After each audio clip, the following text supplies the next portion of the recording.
Y'all, I'm not about to belabor this point. We're about to get it. And I feel like Vanessa and Nick Lachey, both of them, need to do time because this was a waste of our time and our energy. You keep bringing up these people from the past that I don't care about. Y'all know I've only ever watched the last two seasons, seasons 5, 6, and now 7. And I honestly, I don't know if I can move forward with Love is Blind because y'all played in our face, right? You focused on the wrong things. And this is just a PSA.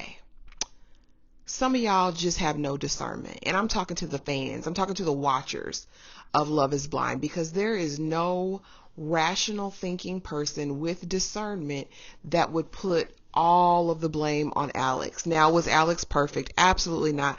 Was her apartment super trifling? Did she come on national TV with a very nasty apartment? Yes, she did. Did she talk about that man when they met in person? Absolutely, she did. Did he get on her ever-loving nerves? Yes. Did she call him out of his name? She did that as well. But was Tim innocent in this? No. From the pods, he initiated and manipulated a codependent, traumatic, bonded relationship. That's what he did. You don't dump that amount of trauma on someone and think it's cute. You know what I'm saying? He ain't want her since Mexico, and the idea that he would pretend and go through all of these acts like he really did something special for her to be with her, all just to break it off and say, you would never be my wife. I never want to see you for the rest of my whole life. And then get on this couch in this reunion and say, I just want y'all to know it wasn't malicious. I did love this woman. You never loved her. And quiet as it's kept, Alex ain't love you either. She just didn't like the embarrassment of it all. But let's call a thing, and let's be discerning of who people are. Tim is not a nice guy. Did you see his body language? Did you see that snark? Did you see that attitude? But if that's what y'all claim to be a good man, I hope you never see that in real life, baby. Because once you've seen it once, you can recognize it 100 miles away. I'm just going to set that right there.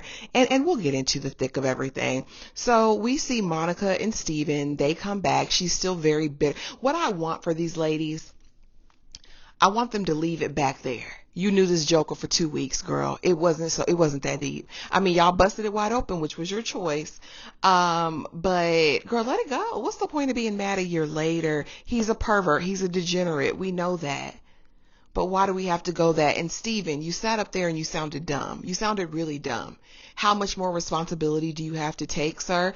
All of it. All of it. All of it. What do you mean? You did this, sir. You did this. You did it. And it's done and it's over with now. So what are we meeting for after the fact? What are we having dinner for? What are we doing all of these things for, Monica and Steven? Kick the dust off your feet. Wash your hands of the matter and ease on down the road. It really, I didn't need to see this rehashed or repeated. We see Leo, and it's a sad day, honestly, when Leo gets a warmer reception than Nick D did. I'm just going to set it right there, but he and Britney came back. And what I've noticed in these past couple of seasons of reality, like marriage and dating shows, speaking to like Married at First Sight and now Love is Blind, is that it's become very polarizing and it's become very men against women. And I really hate that. I really hate that on the stage. It's like this gang up mentality and I don't quite get it. Yeah, I don't know. But, you know, that was cute. Leo and Britney up there. And she just wasn't attracted to him, which we all knew. We all got that impression, girl. The Rolex wasn't rolling enough. And Tim is apparently Leo's biggest fan. Said he's one of the best rappers, he's seen or heard. And I said, well, that's interesting. The guys seemingly have a bromance. Those are their bros. Tim later says, you know, I didn't find my wife, but I found my bros. Okay, bro. Okay, bro. Okay, bro. Who I want to talk to? Taylor and Garrett, they are still together and living bi-coastally, but coming back to DC, I believe. And she said, you know, I love my parents and everything, but home is wherever Garrett is. Garrett says now he finally cares about his appearance because he has someone to dress up for and to care about his appearance for. He says that Taylor is the best thing that ever happened to him, and I believe she is. She was glowing. She looked good, but I still am not quite full on with the blazer he had on. I loved his hair. I like this look that he's kind of curating at this point, but I don't know. So yeah, we didn't really get into his family, which is the tea that I really would have wanted to see. Like, how your mama doing now with all this? She probably hates Taylor if he's been spending as much time in San Diego as I think he probably has. They have been traveling the world, and I'm happy for them. Godspeed to them. I hope it lasts forever. That's my hope. Honestly, I'm a hopeful romantic at the end of the day, and I really hope that. Next, let's talk about Marissa and Ramses. Now, Marissa pissed me off in this reunion, if I can be completely honest. While you sat there and begged Two Dreads to never leave you and to stay with you and convince him of your worth, you got on this set, you got on this stage, on this dais, and decided to go after Nick D on behalf of Hannah, who also is mean to you. Make it make sense, Marissa. Where was this backbone before? Where was it? But anyway, she gets there, they're talking, and he's like, yes, I can't apologize for not letting her know sooner. And she's like, it was just so hurtful. Watching it back over was reliving it, and she's crying and all that. And listen, the mama had to step in. Because the mama was getting emotional too, because that's her daughter, and no one wants their child or friend or family member to be heartbroken. And so she's like, and they're like, have you seen Ramses since everything happened? And she says, yeah, actually I did, because I was flying in for the wedding. Then it was canceled. I was still coming to see about my child because you broke her and I wanted to throat punch you. But at the end of the day, you know what, Ramses, thank you. Thank you. Because you wasn't it for her. You wasn't. And he's just sitting there looking like a sad puppy dog. And sir, you was wrong. You was wrong for raw dogging that thing, for going through all of these motions, knowing you didn't want her. I mean, she was high energy in the pods and talked about it would be exhausting to be with her. It would be exhausting to look at them two locks in your head. It'd be exhausting to look at you in your blouses and your clam digger pants. It would be exhausting to look at you with those bloodshot eyes every day. That's what would be exhausting, Ramses. He is just gross on every single level, in my opinion. This reunion made it no better because he knew full well what he was doing. Again, on the other side of that, Marissa, girl, I don't know what to make of you, because you really did piss me off in this reunion, but you didn't deserve what Ramses did, because he wasted everybody's time. He wasted everybody's time knowing he didn't want you. And then to say he would live a life and he would just be exhausted if he was with you was very rude. Even Nick kind of stepped in and was like, you're fine just the way you are. You're a great girl. He gave some male encouragement, which was nice, whatever. But yeah, that was Aggie. So let's get into it. Hannah and Nick D. Hannah comes with a brand new face, y'all. This ain't the Hannah that we saw on the thing. I guess she said, I was so nasty and rude on this show that I have to do some serious work before I come back to the reunion, because they're going to eat me up. But did they eat her up the way she needed to be ate up? No. Oh, she's just straightforward. She's just blunt. That is no excuse for rudeness and nastiness. And she just honestly looked for a reason to attack Nick D in this moment. In my mind, and I don't know why this concept is so unheard of, but you don't have to let somebody else dictate your attitude and your actions. Imagine that. We don't have to go blow for blow. I don't have to go low with you. I can cut you off, right?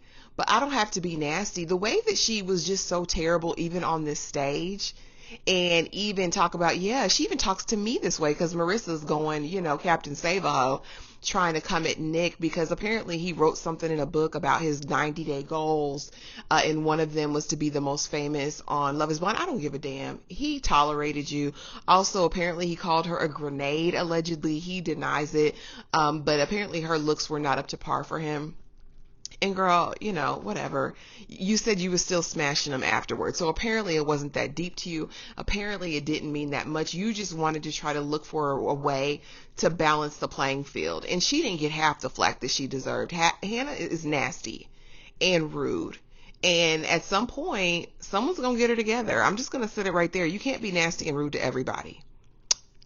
You just can't. And so, he says he's moving on, and he kind of says, make sure, in the comment sections, Hannah doesn't deserve the hate. And she's like, but you like all the comments. Again, you're never going to win with her. She looks for a reason. She looks for a reason. And so again, that was that. Again, y'all not together. Why does it matter? Why does it have to be so contentious? And I guess they think it makes for good TV, but it was just really annoying. It didn't make for good TV in my mind at all. Now let's officially get into Alex and Tim. I know I did my PSA in the beginning, but let's talk about these two because they just never should have been together. This was not a match. They trauma bonded over his sisters and the jewelry he brought and, these deep emotional crying. And I guess it created the illusion of love, but I, in my heart of hearts, feel like he knew exactly what he was doing. I feel like this is most likely a pattern. I'd be interested to see if any of his past love interests come forward and talk about the nature or character of Tim. I'd be interested in that. But we find out things are not always as they appear. She claims that she did not put her hands on him. He echoes that sentiment that there was no assault that was done. She did not DV him. She did not assault him. So for everybody coming saying, oh, well, it was DV. She put her hands, like, be for real. We find out that she was missing her family. She hadn't talked to them for weeks, and we know that her family members are sick. And so she just wanted time alone. He didn't get that or like that, and so he was trying to push that boundary, and that's when she called him a little bee. But she says that's only after he was berating her for hours. And he talks slick on this couch, so I don't know why it would behoove anyone that he would talk slick in person. So later we find out, that she wasn't just napping for napping's sake when his parents came into town. She actually had a bartending job that she had to go to that night where she'd have to be up until 3 a.m. And she said that was after spending the entire day with them.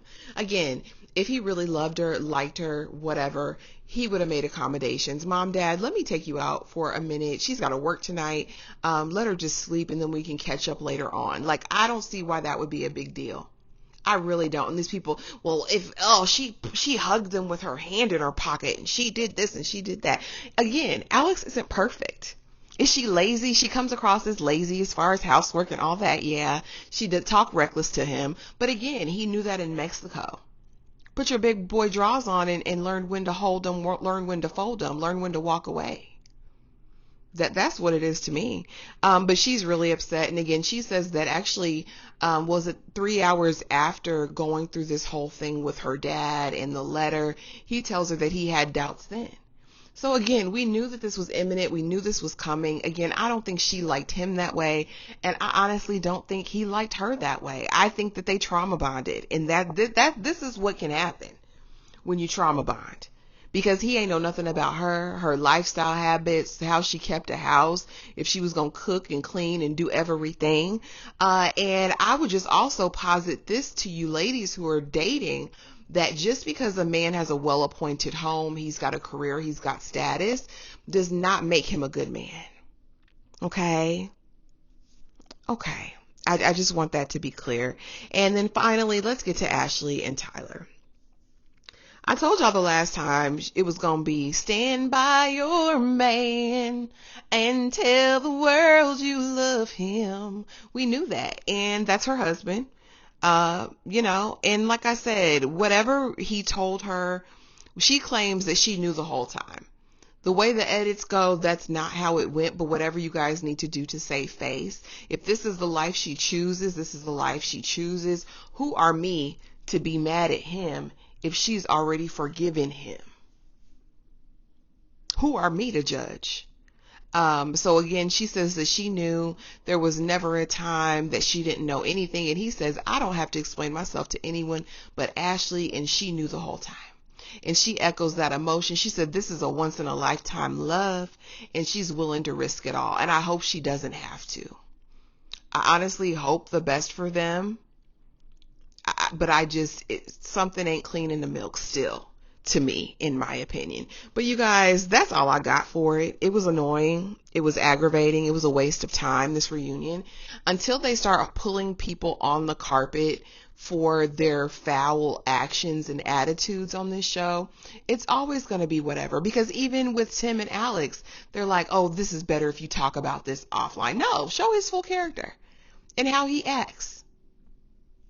I'm just saying, yeah, they protect who they want to protect, but you let Hannah continue to go off on Nick for a whole 15 damn minutes in this reunion, you guys. But that's Love is Blind season 7 in its entirety, and I'm glad it's over.